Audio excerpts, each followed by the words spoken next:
চিরদিন কাহারও সমান নাহি যায়। কাজী নজরুল ইসলামের এই গানটি রাজনীতির ক্ষেত্রে সবচেয়ে প্রযোজ্য বললে খুব একটা ভুল হবে না। দীর্ঘদিন ধরেই শহীদ দিবস হিসেবে পরিচিত 21শে জুলাই দিনটিতে তৃণমূল কংগ্রেস নেত্রী মমতা বন্দ্যোপাধ্যায়ের মেগা সভা হিসেবে দেখে এসেছে পশ্চিমবঙ্গবাসী। ঠিক যেমন বামফ্রন্ট ব্রিগেড জনসভা করে, তেমনি 21শে জুলাইয়ে তৃণমূলের বিশাল জনসভা দেখেছে বাংলা। কিন্তু 2026 সালে সব তালগোল পাকিয়ে গিয়েছে। নির্বাচনী বিপর্যয়ের পরে দলত্যাগ আর বিদ্রোহের রক্তক্ষরণের মধ্যেই দলের প্রধান কর্মসূচি নিয়ে দুশ্চিন্তা তৈরি হয়েছিল তৃণমূল কংগ্রেসে।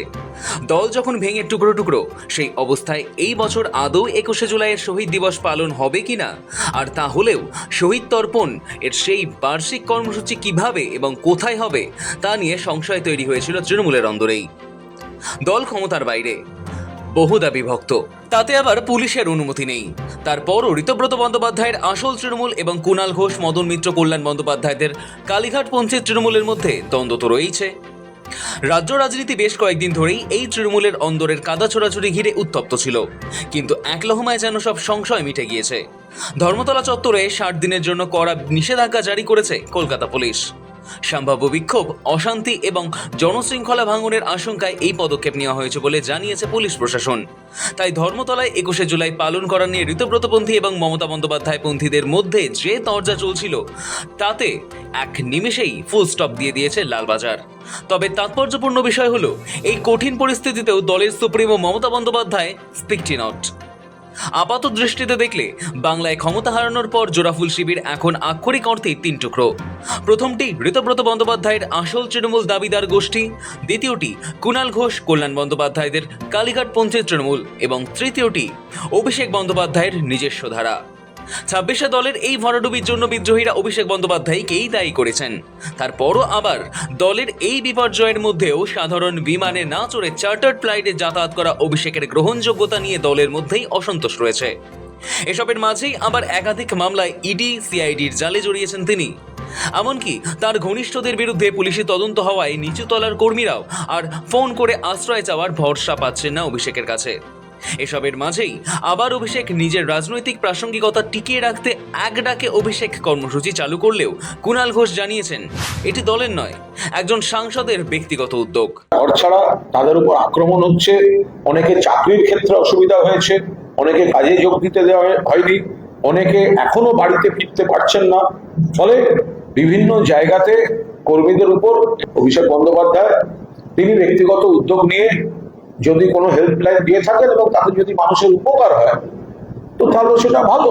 কিন্তু দলের যারা অ্যাক্টিভ আছেন তারা ইতিমধ্যেই গোটা বিষয়টা যার যার এলাকা ভিত্তিক তারা আছেন, এবং কল্যাণ বন্দ্যোপাধ্যায়ও কিছুদিন আগে একটা পোস্ট করেছিলেন যার যার সমস্যা হচ্ছে।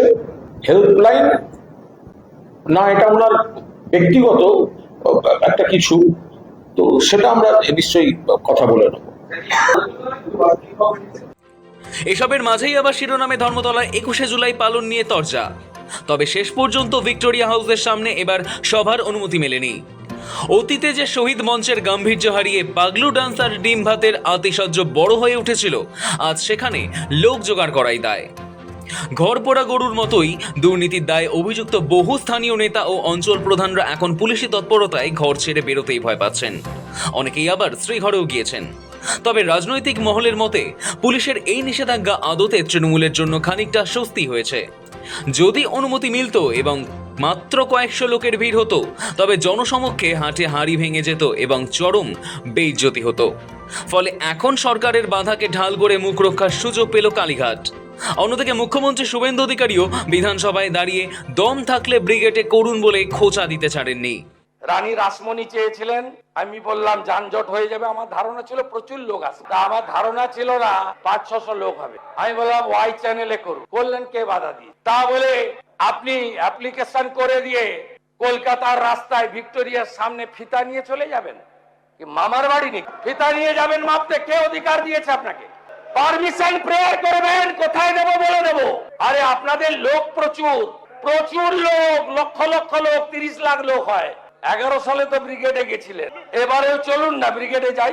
দম আছে, দম আছে, দম থাকলে লড়ুন। ফলে সব মিলিয়ে তৃণমূলের 21-এর আবেগ আজ অতীত। একদা কংগ্রেসের ছাত্র পরিষদের 28শে আগস্টের কর্মসূচির মতোই 21শে জুলাইও এখন নামকে বাঁচতে। এদিকে দিল্লিতে দলের সংখ্যাগরিষ্ঠ অংশ প্রতীক দাবি করার পর কুণাল মহুয়ারা বলতে শুরু করেছেন ঘাসফুল নয়, মমতার মুখই প্রতীক। নিজের হাতে তৃণমূল কংগ্রেসের সিম্বল এঁকেছিল। যে মহিলা কংগ্রেস থেকে কংগ্রেসের সুদিরে বেরিয়ে 34 বছর লড়াই করে নিজের সিম্বলে সরকার করে 15 বছর মুখ্যমন্ত্রী থাকতে পারে, সে মহিলা আরেকবার সিম্বল করে ওই 2,60,00,000 ভোট যেটা জোড়া ফুলে পড়েছিল, এরা একটাও জাভেদ খানের ভোট নয়, ঋতব্রতর ভোট নয়, আর ববি অরূপের ভোট নয়। এরা একেবারে কলঙ্ক। এটা মমতা ব্যানার্জির ভোট। মমতা ব্যানার্জি যেই সিম্বলই আঁকবে বাংলার মানুষ সেই সিম্বলে। Symbol is not the big news, symbol is not the big thing. All India Trinamool কি সিম্বল নেবে? তৃণমূল মানে মমতা ব্যানার্জি, মমতা ব্যানার্জি মানে তৃণমূল। যদি তর্কের খাতিরে ধরলাম, ইলেকশন কমিশন ওদের যদি তৃণমূল ওদের যদি সিম্বলও দেয়, তাহলে জেনে রাখবেন আমাদের কাছে সিম্বল হচ্ছে মমতা বন্দ্যোপাধ্যায়ের মুখটা। মমতা বন্দ্যোপাধ্যায়ের মুখ যেদিকে আছে ওই সিম্বলটা মমতা বন্দ্যোপাধ্যায় ছাড়া ওই সিম্বলের কোনো ভ্যালু আছে? মমতা বন্দ্যোপাধ্যায় ছাড়া ওই সিম্বল, যারা যারা গদ্দারি করছেন, যে ইলেকশন আসবে, কাউন্সিলর হোক, এমএলএ হোক বা এমপি, এই সমস্ত গদ্দারদের জামানত জব্দ হবে, ওদের পলিটিক্যাল ক্যারিয়ার শেষ। অর্থাৎ প্রতীক হাতছাড়া হওয়ার আগাম মানসিক প্রস্তুতি তারা নিয়ে রেখেছেন। পরিচ্ছন্ন ভাবমূর্তি বহু নেতা ইতিমধ্যেই আগামী 29-এর নির্বাচনকে পাখির চোখ করে বাম কংগ্রেসের দিকে পা বাড়ানোর সুযোগ খুঁজছেন। অন্যদিকে সিপিএম ও নতুন সরকারের ফিল গুড মেজাজ দেখে হকার উচ্ছেদের মতো ইস্যু ভিত্তিক আন্দোলনের বাইরে এখনই অতিরিক্ত আগ্রাসী হচ্ছে না। সব মিলিয়ে 1 বছর আগের শাসক দলের ভবিষ্যৎ এখন ঘোর অনিশ্চয়তার মধ্যে। এসবের মাঝেই এবার 21শে জুলাই নিয়ে ধর্মতলায় পুলিশের এই নিষেধাজ্ঞা আদতে তৃণমূলের জন্য খানিকটা স্বস্তি হয়েছে সম্ভবত। ব্যুরো রিপোর্ট, সময়, কলকাতা।